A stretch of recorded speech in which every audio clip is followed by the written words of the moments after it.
Bien, muy buenos días a todos y a todos. Bienvenidos como siempre a su casa, al INEGI. Hoy es Día Mundial de la Estadística, y siendo un día especial para los institutos de estadística del mundo, queremos aprovechar este día para presentarles información inédita, información nueva, diría yo, una información única en el mundo que va a presentar el doctor Gerardo Leiva. Y además, en este Día Mundial de la Estadística también fortalecemos nuestra relación con los medios de comunicación a través de esta sala de prensa que también hoy estamos inaugurando.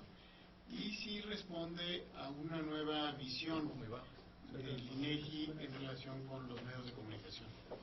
Antes el INEGI aparecía formalmente dando conferencias de prensa muy pocas veces, y hoy esta es la 13ª conferencia de prensa que hacemos, y todavía nos quedan por lo menos 2 el resto del año. En ese sentido, pensamos que este espacio es un espacio más apropiado, mucho más apropiado para realizar conferencias de prensa, y que además lo vamos a utilizar también nosotros para capacitación interna del propio instituto.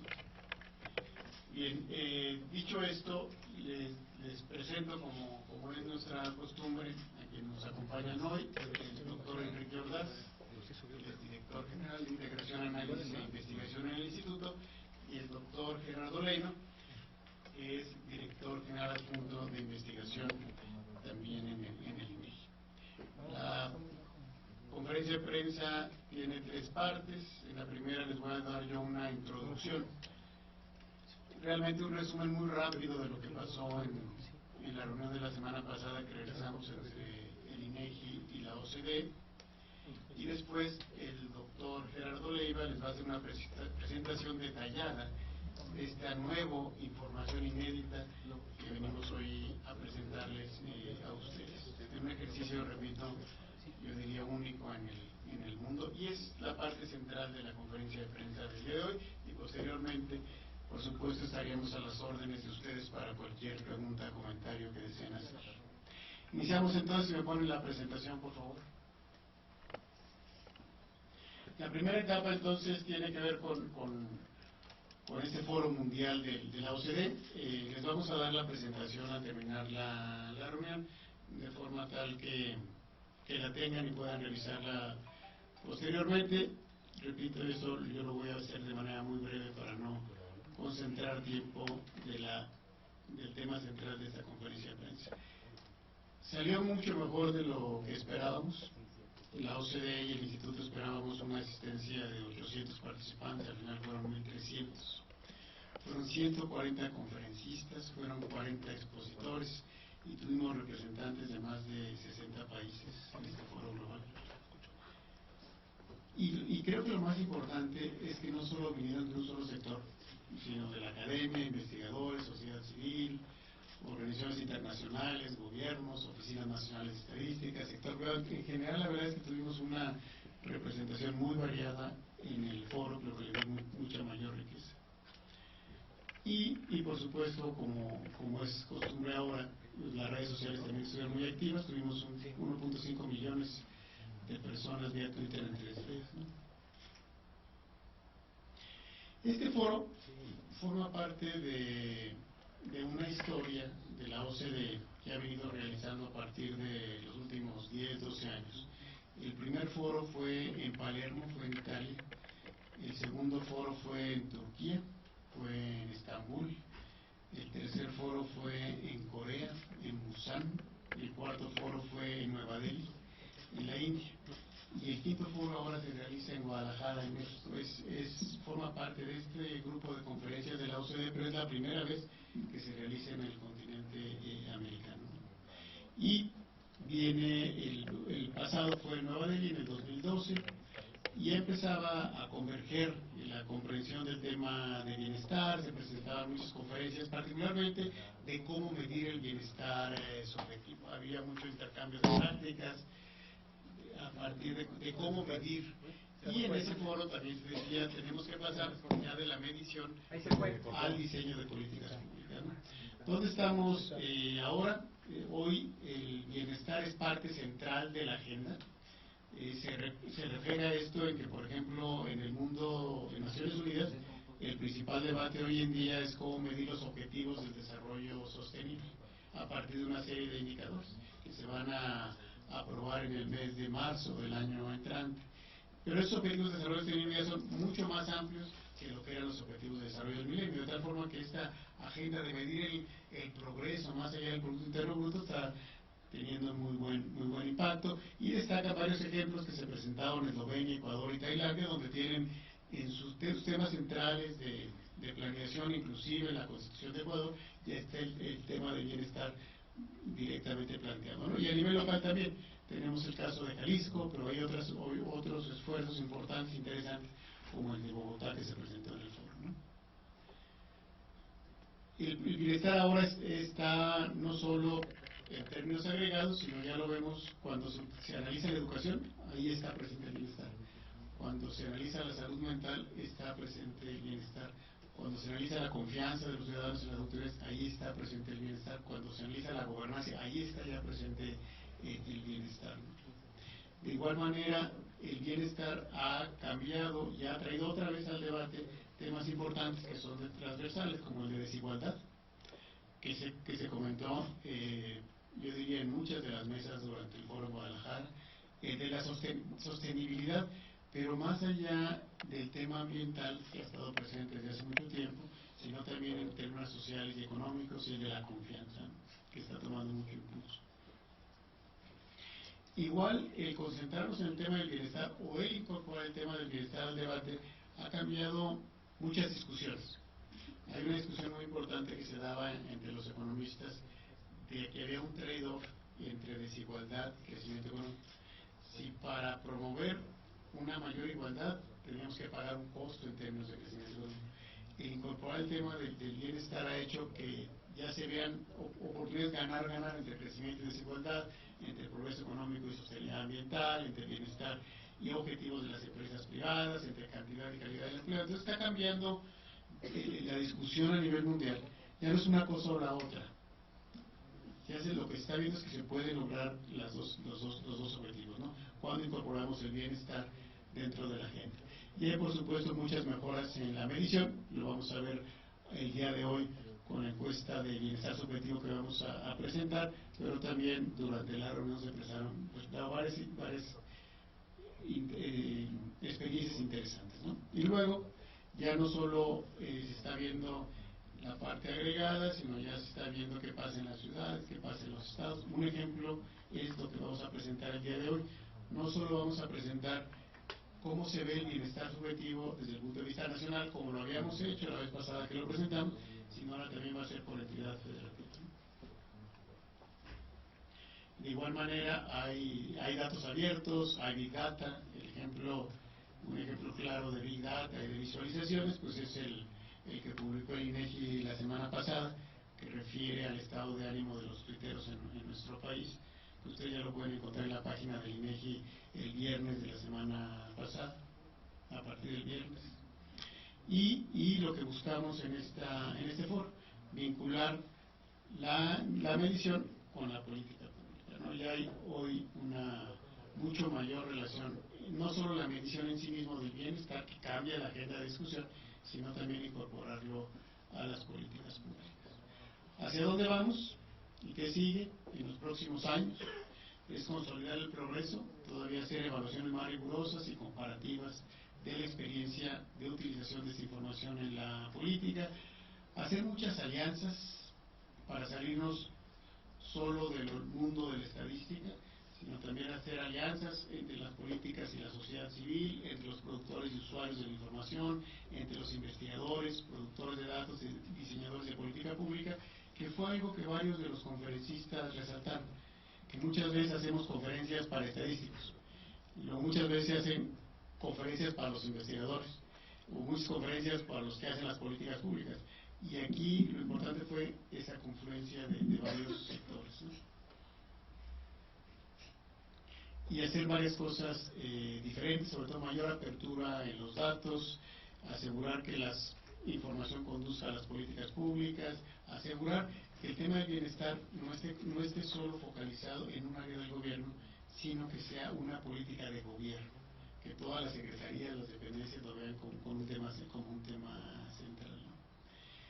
Y todo lo anterior en el contexto de un mundo diferente, donde lo que se va a discutir son los objetivos de desarrollo sostenible, en un contexto de gobiernos abiertos, en un contexto también de la revolución de los datos, de mayor participación ciudadana, y por supuesto también por el otro lado restricciones financieras y realidades políticas, ¿no? Pero sí, ese es el entorno que nos va a tocar, y dentro de ese entorno tenemos que incorporar la agenda de medición del bienestar subjetivo, y no solo eso, sino también la agenda de la utilización de esta información. Esta me la paso porque eran las gracias que se dieron en su momento, pero lo importante es que se ha cambiado el diálogo en la sociedad.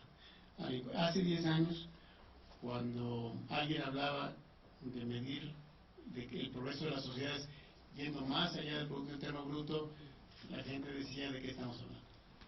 Esta casa, en lo particular, decía que esos temas no eran relevantes. Y ahora las cosas han cambiado.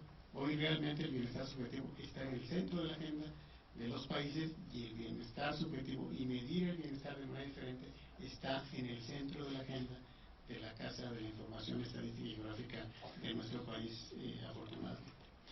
Este sería un breve resumen. Repito, ustedes van a tener la presentación en sus carpetas que les vamos a entregar, pero el objeto fundamental de la reunión del día de hoy es presentarles esta nueva encuesta de bienestar subjetivo. Repito, un esfuerzo, yo diría, único a nivel internacional por su profundidad y por su cobertura. Y para hacer la presentación, le damos la palabra al doctor Gerardo Negra. Muchas gracias, doctor. Buen día a todas y a todos. ¿Podemos poner la presentación, por favor?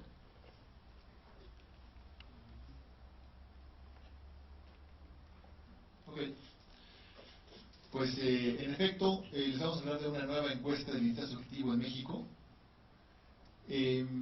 Tenemos ya una base de encuestas que hemos denominado VIARE por Bienestar Autorreportado. Comenzamos, si ustedes recuerdan, con lo que ahora llamamos el VIARE piloto, que lo colgamos como un módulo del engasto, la Encuesta Nacional de Gasto de los Hogares 2012, y que tenía representatividad únicamente a nivel nacional, es decir, vemos lo que pasa en el país, pero no podemos separar por estado, por entidad federativa.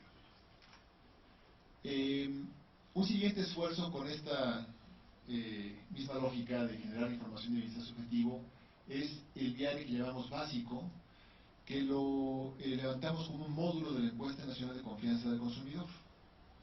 Y eso nos permite tener información para el primer mes de cada trimestre a partir del tercer trimestre de 2013. Eso sí se fue una encuesta relativamente pequeña de 2.396 hogares, pero a cambio tenemos información continua trimestre tras trimestre que nos va dando una idea de la evolución en el tiempo de este tipo de variables. También generamos un VIARE en línea que está diseñado para que cualquiera de nosotros que esté interesado en responder el cuestionario que usamos en las encuestas, pues mete sus datos ahí, lo resuelva en internet y pueda comparar sus resultados personales con los que las personas de un perfil sociodemográfico reportan en las encuestas que levantamos, y también con las personas del mismo perfil sociodemográfico que contestaron también a través de internet. Está en línea, por supuesto que sí. Ustedes pueden responder su cuestionario, luego compararse con los que del perfil de ustedes que respondieron. Y por supuesto lo que les vamos a mostrar ahora, que es lo que denominamos el VIARE ampliado. Este lo hicimos, lo montamos como un módulo del módulo de condiciones socioeconómicas, que es el que se usa para medir la pobreza multidimensional de parte de Coneval. Se levantó en 2014 y tiene una muestra mucho más grande que las anteriores. En este caso la muestra es de casi 45.000 hogares y tiene representatividad nacional y por entidad federativa. Estamos hablando aquí de estadísticas experimentales. Esto es algo nuevo, aún nuevo, no nada más para el INEGI, es nuevo en el mundo de la estadística oficial. Y entonces, pues vamos aprendiendo sobre la marcha, y esta experiencia que hemos acumulado con las distintas encuestas diarias, pues nos permite tener cada vez más conocimiento en la materia. En todos los casos lo aplicamos como módulos de otras encuestas que de cualquier manera íbamos a hacer, de manera que el costo marginal es prácticamente nulo. En todos los casos también incorporamos las recomendaciones que vienen en los lineamientos que la OCDE generó para que las oficinas nacionales de estadística como el INEGI lleven a cabo ese tipo de levantamientos.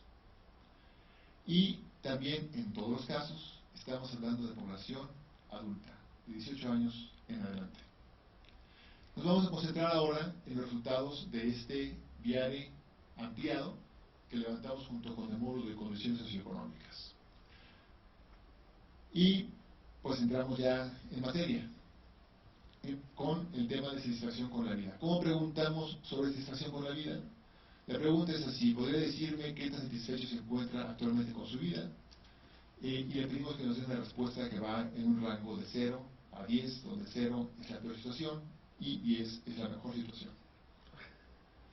Y tenemos estos resultados. Es un nivel de satisfacción con la vida de los mexicanos muy similar al de los levantamientos anteriores, es decir, alrededor de 8, en este caso 7.95, y ligeramente más alto para los hombres que para las mujeres, aunque las diferencias, debo subrayar, son en términos globales pequeñas. Si consideramos el promedio de satisfacción con la vida por grupos de edad, vemos esto. A medida que avanzamos en los grupos de edad de las personas más jóvenes y las personas más viejas, vemos que los valores disminuyen, si bien no mucho, pero sí encontramos una tendencia clara a la disminución con la edad. Esto ocurre tanto para hombres como para mujeres, aunque los niveles de hombres son ligeramente mayores que de mujeres en todos los casos.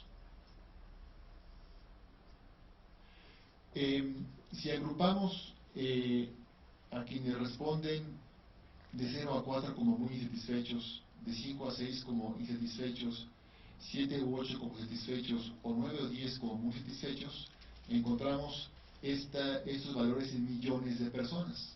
Ustedes tienen que, si bien la mayor parte de las personas responden valores positivos de los satisfechos o muy satisfechos, no es de desdeñar que tienen ustedes ahí más de 13 millones de personas que están en el grupo de insatisfechos o muy insatisfechos. Bueno, así es como se distribuye proporcionalmente, y habría que subrayar que en el grupo de los muy satisfechos y satisfechos, los porcentajes de hombres son ligeramente mayores que para mujeres, y en el grupo de insatisfechos y muy satisfechos, la participación de mujeres es relativamente mayor. Como en otros levantamientos, hemos encontrado una clara relación positiva entre el nivel de escolaridad y satisfacción con la vida, a medida que las personas, en promedio por supuesto, ¿verdad? Hay diferencias individuales siempre, pero en promedio observamos un patrón muy claro en términos de que a medida que se tiene un nivel de escolaridad más alto, la satisfacción con la vida también es más alta. Por supuesto, esto está relacionado con cosas como ingreso y como estatus, ¿verdad?, que van de la mano con la mayor escolaridad. También en términos de satisfacción con la vida por estado conyugal, vemos que las personas casadas son las que salen en primer lugar. Esto debe ser tranquilizador para muchos, aunque por una décima de diferencia sobre los solteros, y luego vienen las otras condiciones conyugales. Y luego, si vemos también la satisfacción con la vida por condición de actividad, observamos que quienes están fuera de la fuerza de trabajo son los que reportan los niveles más altos, es decir, los estudiantes, los pensionados. Y después están los ocupados, y después están quienes se dedican a los quehaceres domésticos, y más abajo los desocupados. ¿Okay? Una de las preguntas que suelen surgir cuando hablamos del tema de satisfacción con la vida, del bienestar subjetivo en general, es si hay alguna relación con las variables económicas. Es decir, si la gente que gana más tendrá mayor satisfacción con la vida o no. Y la respuesta en principio es que sí. Si ustedes toman en consideración estos 10 deciles de hogares, cada uno una décima parte del total de hogares del país, ordenados del decir que tiene menos ingreso al decir que tiene mayor ingreso, conforme avanzamos hacia décimas partes de los hogares con más ingreso, vemos que el promedio de satisfacción con la vida que corresponde es cada vez mayor. Esto es algo que no existía hasta ahora para México por ninguna fuente disponible, y es la medición del bienestar subjetivo por entidad federativa. En este caso estamos relacionando en el eje horizontal el PIB per cápita de 2013 por entidad federativa con la satisfacción con la vida de 2014 que levantamos en la encuesta, y vemos que hay una relación positiva entre PIB per cápita y satisfacción con la vida. Ahora vamos a entrar a un apartado que se llama dominios de satisfacción. Ya no preguntamos aquí por la satisfacción con la vida en general, sino que vemos aspectos específicos que resultan de interés. Y otra vez las preguntas se hacen, como ven ustedes ahí en la pantalla, en una escala de 0 al 10, sobre una diversidad de temas, ¿no? Como por ejemplo en la 1, que es qué tan satisfecho está con su vida social, es decir, amistades; la 2, qué satisfecho está con su vida afectiva; o la 10, la 14, que es qué satisfecho está con su país, o qué satisfecho está con su ciudad, o con su vecindario; ese tipo de preguntas que hacemos. Y bueno, aquí tienen ustedes los resultados. Si bien la satisfacción con la vida en general es prácticamente de 8, 7.95, observamos que los valores más altos corresponden para satisfacción con la vida familiar, que es de 8.92, casi 9, seguido de vida afectiva, que es 8.48, en contraste con los que resultan más bajos, que son ciudad, país y sobre todo seguridad.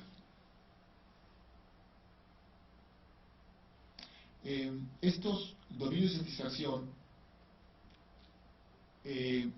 la gente responde de manera diferenciada según su nivel de escolaridad. Entonces, por ejemplo, quienes responden primaria, tienen primaria completa, responden como la línea naranja; quienes tienen secundaria completa como línea verde; y quienes tienen licenciatura como la línea turquesa, que está más arriba. Entonces, ustedes pueden ver que sistemáticamente los valores de respuesta son más altos para prácticamente todos estos valores en el caso de las personas con más nivel educativo, quienes tienen licenciatura, por ejemplo, en comparación con quienes tienen primaria: vida familiar, vida afectiva, actividad, salud, etc. Sin embargo, resulta interesante observar que para calificar ciudad, país o seguridad, las personas con más escolaridad son más exigentes y las califican más bajas. Regresando a la información por entidad federativa, vemos que los dominios de satisfacción tienen comportamientos distintos. Por ejemplo, en términos de vida familiar, los resultados son muy compactos. El estado más alto es Zacatecas y el más bajo es Jalisco, pero realmente las diferencias son muy pequeñitas. Eso, digamos, para vida familiar, incluso para vida afectiva también, las diferencias son muy chiquitas entre el más alto y el más bajo, en contraste con lo que observamos, por ejemplo, para la satisfacción con el país, donde los que están más satisfechos son los neoleonenses y los menos satisfechos los morelenses, y sobre todo en seguridad, donde se abre más la varianza de las respuestas, donde queda Yucatán en primer lugar en satisfacción con la seguridad, y en el último Morelos.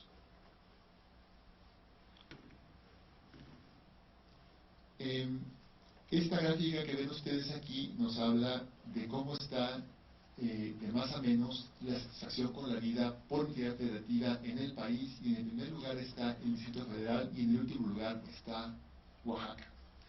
Las diferencias no son muy grandes, sin embargo, son mayores que las que observamos en vida familiar, donde en prácticamente cualquier estado de la República al que vayan nos van a responder prácticamente lo mismo, son valores muy altos y muy similares, que lo veíamos ya en la gráfica anterior.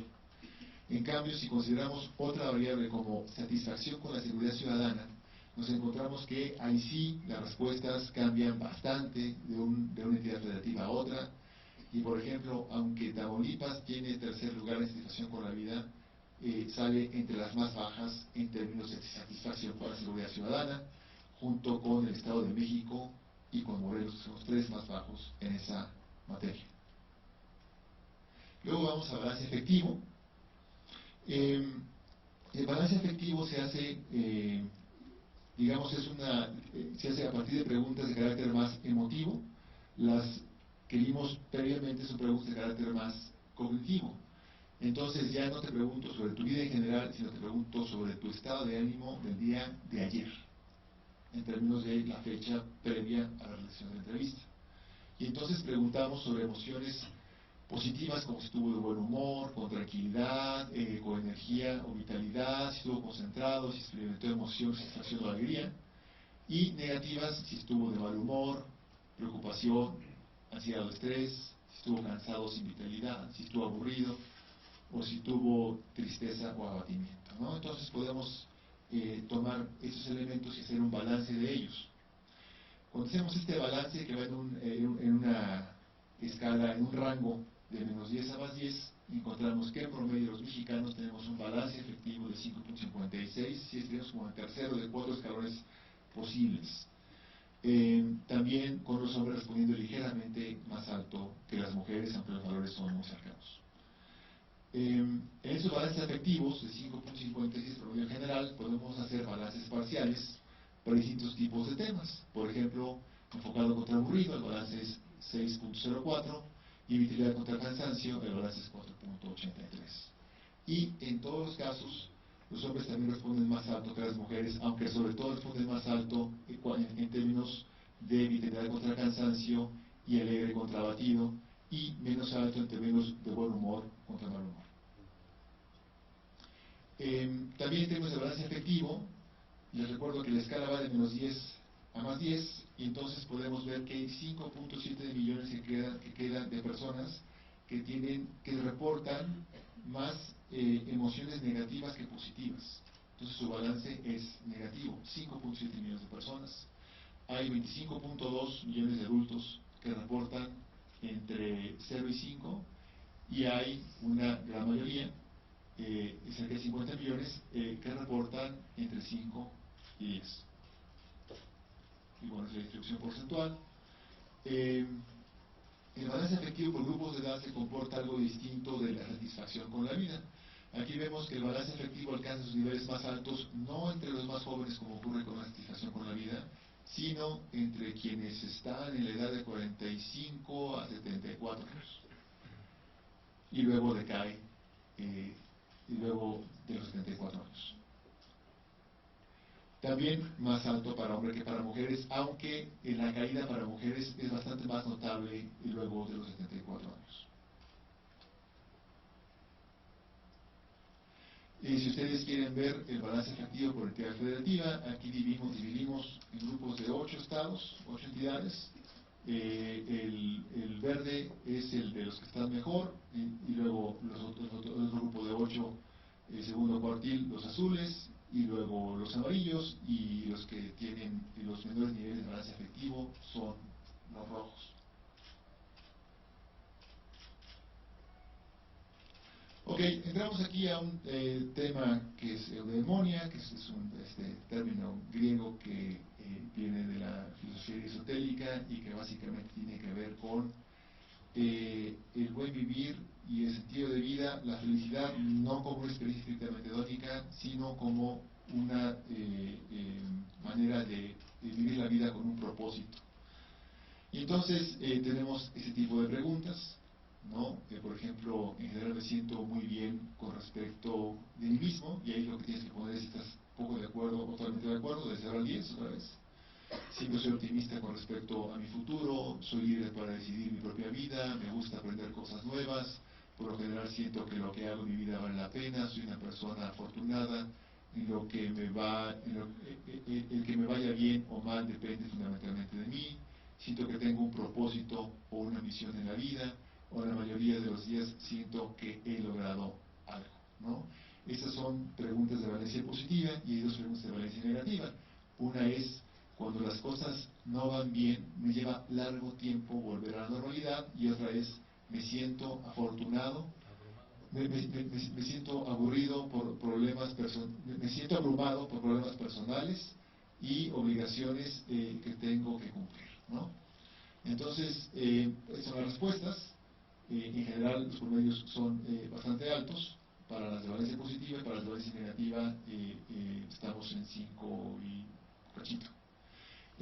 Aquí me resulta especialmente interesante ver cómo la diferencia entre las respuestas de hombres y mujeres es clara. Y ligeramente más optimistas los hombres que las mujeres, por ejemplo, para el gusto por aprender cosas nuevas, y un poco de mayor valoración en el caso de la valencia negativa para las mujeres, ¿no? El sentirse abrumado y estar en condiciones de, de enfrentar los problemas de la vida cotidiana. Y luego entramos a un tema también que es otra innovación de esta encuesta, que como se levanta junto con la encuesta que se hace que se utiliza para la medición de la pobreza multidimensional, entonces podemos ver si alguien que corresponde un cierto valor en satisfacción con la vida o en balance afectivo o en algún otro indicador de vista subjetivo se encuentra en hogares de pobreza extrema, pobreza moderada, o no pobreza no vulnerables, o hogares vulnerables. Entonces, simplemente un recordatorio de entrada. La manera como se clasifica la pobreza multidimensional considera estas carencias sociales, ¿no? Que tienen que ver con la parte de educación, con la parte de salud, seguridad social, de calidad de la vivienda, de acceso a espacios de vivienda y de acceso a alimentación, ¿no? Y se consideran dos líneas de ingreso: la línea de bienestar, que es la línea de pobreza monetaria más alta, y la línea de bienestar mínimo, que es la línea de pobreza monetaria más extrema, ¿no? Y entonces lo que hace Coneval es que te dice, bueno, si está por debajo de la línea de bienestar mínimo y tiene 3 o más carencias sociales, entonces es pobre extremo. Y luego, si está por debajo de la línea de pobreza moderada, de la línea de bienestar, y tiene una carencia social o más, entonces es pobreza moderada. Después vienen los vulnerables por carencias, es decir, pueden que no estén por debajo de las líneas de bienestar, ni de la mínima, ni de la otra, pero que tengan alguna carencia de las carencias sociales. O puede que no tengas carencias sociales, pero que no tengas el ingreso que se asocia con la línea de bienestar, y entonces eres vulnerable por ingresos. Y aquellos que no son ni vulnerables por ingresos, ni vulnerables por carencias, ni están en pobreza, entonces son no pobres y no vulnerables. A partir de esto, nosotros podemos usar esta clasificación para ver que a medida que pasamos de pobres extremos hacia no pobres y no vulnerables, pasando por pobres moderados, vulnerables por carencias y vulnerables por ingresos, a medida que las condiciones materiales de existencia de las personas son menos restrictivas, la satisfacción con la vida en general es más alta. Claramente, la satisfacción con el nivel de vida es menos alta que la satisfacción con el nivel de vida, que la satisfacción con la vida en general. El nivel de vida tiene más asociación con las cuestiones materiales, entonces las personas con más pobreza y pobreza extrema, pues lo castigan más.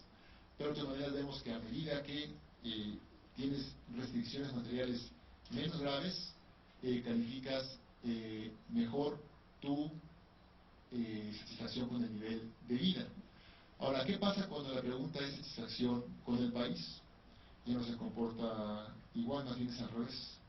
Aquí vemos que las personas pobres extremos califican el país relativamente más alto que los no pobres y no vulnerables. Seguramente tendrá que ver con el hecho de que las personas en pobreza extrema tienen menor acceso a la educación e información que los no pobres y no vulnerables. Y algo similar ocurre respecto de la seguridad. También quienes están en condiciones de vulnerables por ingresos o no pobres y no vulnerables califican un poco menos mal la satisfacción con la seguridad en relación con lo que hacen los pobres extremos. Ahora, en esta gráfica lo que les mostramos es, en las barras rojas, es el porcentaje de la población en cada conjunto de nivel de pobreza que nos da este tipo de respuestas. Por ejemplo, el 28.3% de quienes están en pobreza extrema respondían los valores más bajos, es decir, entre 0 y 6. La probabilidad de que siendo alguien en pobreza extrema respondas los niveles entre 0 y 6 de satisfacción con la vida es la más alta. Esa probabilidad va bajando hasta ser el 7.9% en el caso de no pobres y no vulnerables. Es decir, a medida que se avanza hacia situaciones menos restrictivas, también la probabilidad de que alguien responda muy bajo disminuye, pero sigue siendo positivo. ¿Okay? Esto quiere decir que no solamente las condiciones materiales inciden en el bienestar subjetivo de las personas. Hay otras cuestiones, ya vimos por ejemplo la vida familiar, la vida afectiva, que también pesan en la valoración final de las personas. Y si vemos ahora las columnas azules, vemos que entre quienes viven en pobreza extrema, sí hay algunos que nos dan respuestas de 10, pero son una minoría.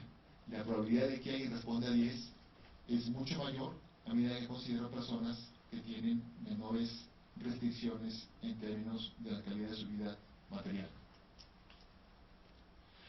Ahora, en este diagrama, ustedes tienen dos dimensiones de bienestar subjetivo presentadas de manera simultánea. En el eje horizontal tienen satisfacción con la vida, que es esta medición de carácter cognitivo, que te obliga a encerrar en una sola respuesta la valoración de toda tu vida en su conjunto. Y en el eje vertical tienes balance efectivo, que es una evaluación de carácter emotivo, que responde a cómo te sentías el día de ayer.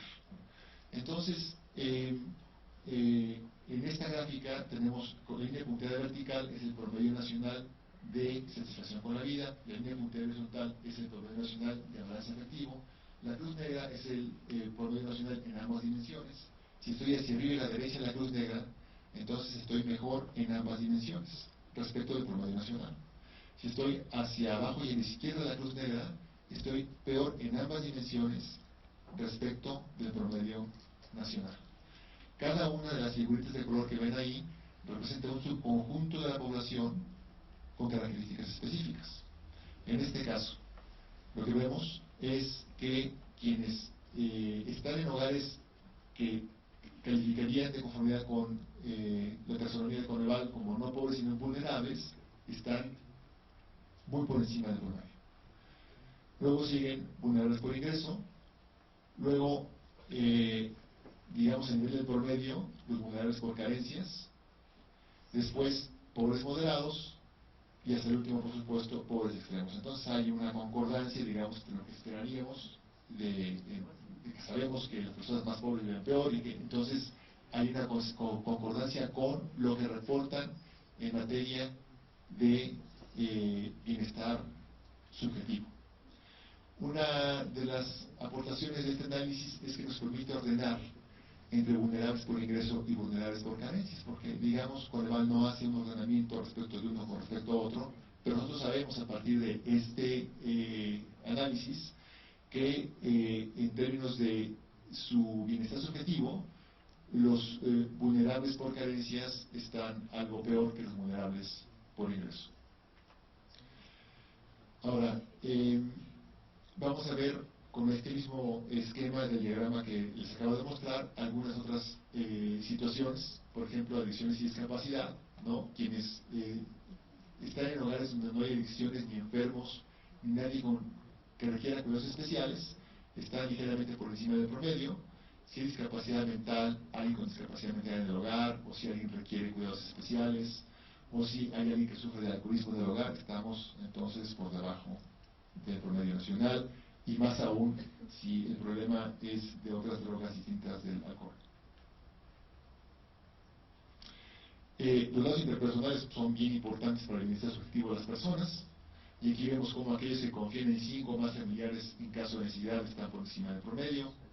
Caso similar a quienes reportan haberse reunido recientemente con amistades, y aquellas personas que están aisladas, que no tienen amistades, o incluso aquellas que no confían en ninguno de sus familiares, están claramente por debajo del promedio nacional. Ahora, logros y fracasos escolares: si entró a estudiar a la escuela de su elección, está por encima del promedio nacional. Si se graduó o terminó satisfactoriamente el ciclo escolar, está también por encima del promedio nacional. Si fue rechazado para entrar a estudiar a la escuela de su elección, está por debajo del promedio nacional. Y si lo tenía pero lo perdió y tuvo que abandonar sus estudios, está aún más por debajo del promedio nacional. Algunas cuestiones en relación con seguridad y justicia: si alguien cercano se extrayó, desapareció o fue detenido, estamos por debajo del promedio nacional.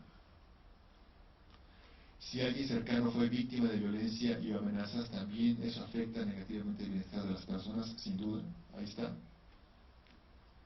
Y si fue víctima de violencia o amenazas, no alguien del hogar, sino la persona que respondió el cuestionario, el efecto pues es aún mayor en sentido negativo, es decir, los aspectos de violencia y seguridad inciden claramente a la baja en el bienestar subjetivo de las y los mexicanos. Y aquí algunas consideraciones de algunos de los aspectos que vemos que quedan más arriba del promedio y se quedan más abajo. Entonces, obviamente, no pobres sino vulnerables está arriba. Encontramos a aquellas personas que usan Twitter están arriba. No creo que la razón, la causa sea que usen Twitter, sino más bien está correlacionado con algo más. Seguramente porque están más conectados con otras personas, y seguramente también porque debe haber alguna asociación entre la situación socioeconómica y el acceso a las tecnologías de la información. Por supuesto, confiar en 5 más amistades se pone por arriba, y si tuvo un ascenso o un aumento de sueldo también te pone por arriba del promedio nacional. Y si no ha enfrentado serias adversidades en la vida, también te pone arriba del promedio nacional. Ahora, por otro lado, las personas que no han tomado decisiones importantes de manera libre están muy castigadas en términos de bienestar subjetivo. Aquellas solitarias en amistades también, las que no confían en ningún familiar, aquellas cuyo nivel de vida es inferior al del hogar del cual provienen, y claramente también aquellos casos donde se reporta que hay alguien con drogadicción en el hogar. Esos casos son, digamos, de los que más jalan hacia abajo el promedio de bienestar subjetivo, tanto en la dimensión cognitiva como en la dimensión emotiva de bienestar subjetivo. Y bueno, sobre las áreas de información, una de ellas es el visor dinámico de bienestar, que también está publicado, que tiene, donde incorporamos junto con un conjunto de variables sobre aspectos objetivos de bienestar, las variables de bienestar subjetivo, en este caso satisfacción con la vida por entidad federativa. También en unos cuantos días más vamos a dar a conocer este visor dinámico de bienestar subjetivo, donde consideramos un conjunto de estas variables de bienestar subjetivo que provienen de esta encuesta, que ustedes pueden también usar con este visor y ponerle los pesos que consideren convenientes a sus índices, y cada quien puede hacer su propio índice con 1, 2, 3, 4 o las 11 variables si quieren, dándole el peso que consideren conveniente y haciendo ordenamientos por entidad federativa. Hay una animación, no sé si la podemos poner para que vean cómo funciona esto.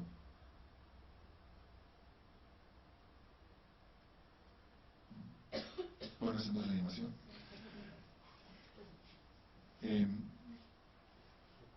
¿Está?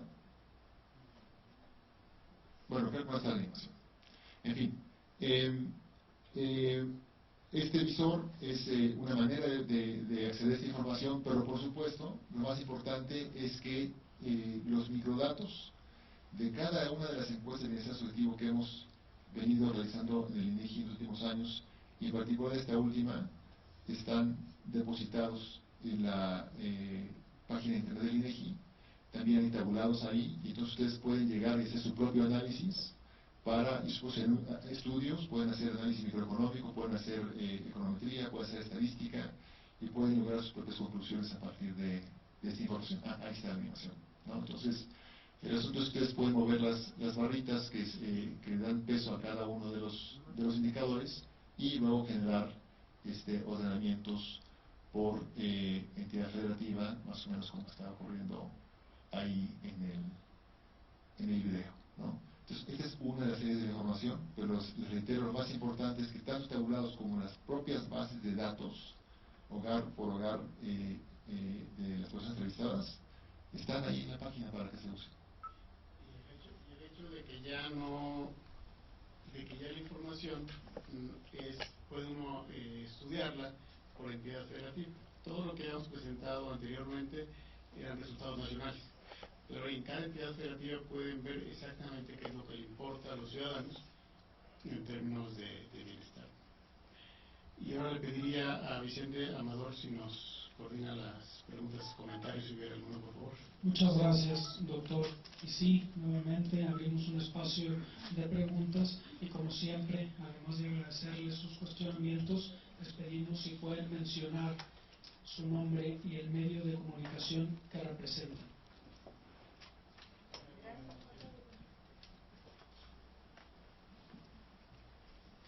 Bueno, gracias. Araceli Ganday, Canal 11. Me gustaría, por favor, si me puede detallar la variable de estados, sobre todo en lo que se refiere a la inseguridad, cómo fue el levantamiento, el margen de error que manejan es general para todos los estados, y de esta variable específica, ¿qué es lo más destacado que encontraron, aprovechando que hicieron el estudio por entidad? Gracias. El diseño de la muestra, digamos, es el mismo del módulo de condiciones socioeconómicas que utiliza Coneval para estimar la pobreza multidimensional, de forma que sí, el margen de errores es similar en los estados de la República, pero le pediría a Gerardo que nos dijera cuál es la pregunta que se hace para estimar esa variable, y algunos de los resultados. Sí, se veía en la presentación que había 3 estados en lo particular, donde cuando se les hace la pregunta en términos de qué satisfacción tienen, ¿cuál es la pregunta? Sí, la pregunta es, igual que en el resto de los dominios de satisfacción, es de 0 al 10, ¿qué tan satisfecha o satisfecho está usted con su seguridad ciudadana? Esa es la pregunta, ¿no? Y entonces tú tienes que los valores más altos ocurren para Yucatán, donde el promedio es 7. Recordemos que satisfacción con la seguridad ciudadana es lo que se califica más bajo en todos los casos. Pero digamos, quienes lo califican menos bajo son en Yucatán con 7, Nayarit con 6.7 y Baja California Sur con 6.6. Y quienes lo califican más bajo son Morelos con 4.6, Estado de México con 4.9 y Tamaulipas con 5.3. Y luego siguen Tabasco, Michoacán, Veracruz, Coahuila y Puebla.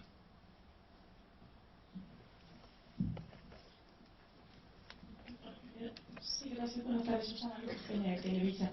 En general podríamos calificar como que los mexicanos somos realmente felices, eso sería uno, a pesar de la circunstancia económica o a pesar de la inseguridad.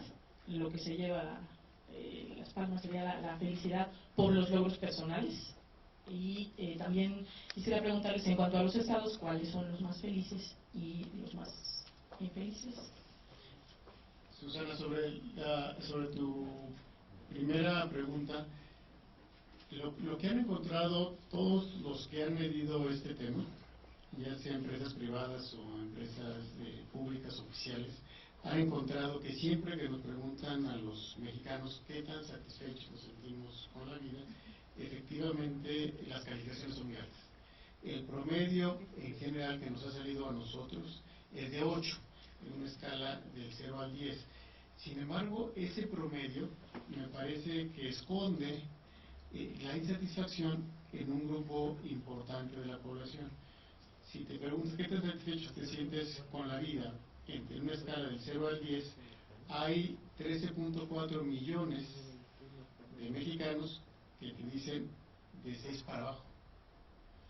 Entonces, sí, el promedio esconde un grupo de la población que no se siente tan satisfecho con la vida.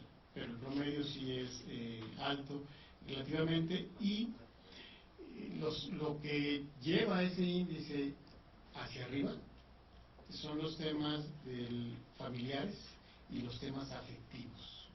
Son los temas donde hemos encontrado, no solo en este levantamiento, sino en los pasados levantamientos, es lo que hemos encontrado más alto, la parte de familiar y la parte de afectividad. Y lo que nos lleva más abajo es el tema de seguridad.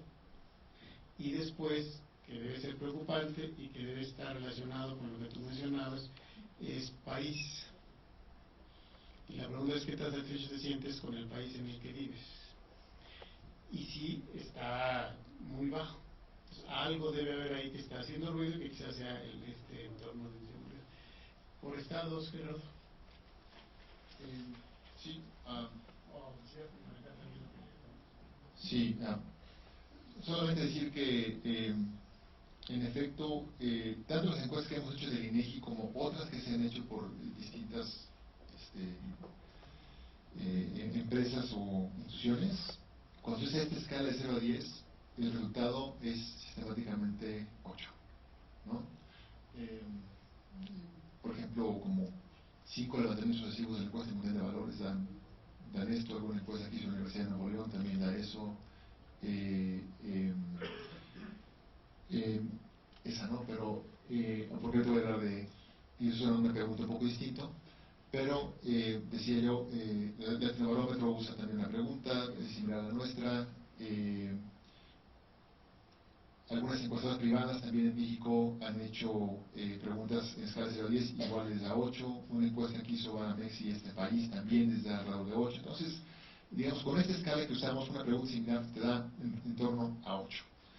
Y en general en los países latinoamericanos se tiende a responder relativamente alto respecto a lo que se esperaría dado el PIB per cápita. Si ustedes consideran la información, digamos, más amplia a nivel internacional, que es la que se publica en el Reporte Mundial de la Felicidad con datos 2015, van a ver que México está en el lugar 14 de 156 países, ligeramente arriba de Estados Unidos, 2 peldaños abajo de Costa Rica, ¿no? Entonces, sí hay, digamos, un ordenamiento distinto al que se esperaría dado el PIB per cápita, y aquí pues hay que hacer un análisis de cuáles son las cosas que hacen diferencia, ¿no? Y seguramente, como mencionaba el doctor Sojo, la cuestión de la calidad de las relaciones personales y de las relaciones familiares tiene mucho que ver en eso. Ahora, en términos de satisfacción con la vida, que digamos que es la pregunta global más importante que tenemos en esta encuesta, quien sale más alto es Distrito Federal, en segundo lugar sale Chihuahua, en tercero Tamaulipas, en cuarto Baja California Sur, en quinto Baja California, sexto Querétaro y séptimo Nuevo León, ¿no? Ahora, hasta abajo, ¿quiénes están más abajo? Oaxaca, luego de abajo hacia arriba, Puebla, Michoacán, Morelos, Veracruz, Aguascalientes, Guerrero, Campeche y Colima.